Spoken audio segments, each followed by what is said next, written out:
Alex, on a vu que les mouvements de stock ont un impact financier. Comment SAP détermine-t-il la valeur d'un article en stock? C'est le rôle de la valorisation des stocks, inventory valuation.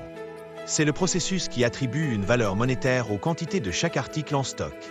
La méthode de valorisation est définie dans la fiche article, dans la vue comptabilité. Quelles sont les méthodes les plus courantes?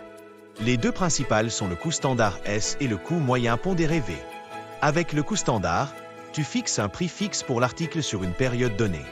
Tous les mouvements sont valorisés à ce coût et les écarts par rapport au prix d'achat réel sont comptabilisés séparément. Avec le coût moyen pondéré ou prix moyen mobile, le prix de l'article est recalculé à chaque entrée de marchandise en faisant la moyenne entre la valeur du stock existant et la valeur de la nouvelle réception. Et l'imputation? L'imputation account assignement définit sur quel compte comptable la valeur d'une transaction doit être enregistrée. Pour les mouvements de stock, le système détermine automatiquement les bons comptes à utiliser grâce à une configuration appelée détermination automatique des comptes. Pour les achats de consommables ou de services, l'utilisateur doit spécifier manuellement l'imputation, par exemple un centre de coût ou un projet. Un exemple pour illustrer la différence entre coût standard et coût moyen pondéré? Imagine une usine qui fabrique des chaises.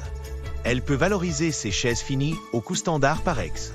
50 € car elle maîtrise ses coûts de production. En revanche, pour le bois qu'elle achète, dont le prix fluctue, elle peut choisir le coût moyen pondéré.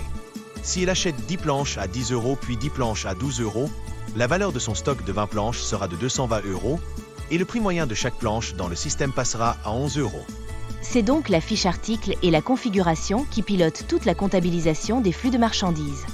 Fin de la vidéo avec un slide récapitulatif. Attribue une valeur monétaire au stock, méthode principale, coût standard S et coût moyen pondéré V, l'imputation définit les comptes comptables, intégration FIMM pilotée par la configuration.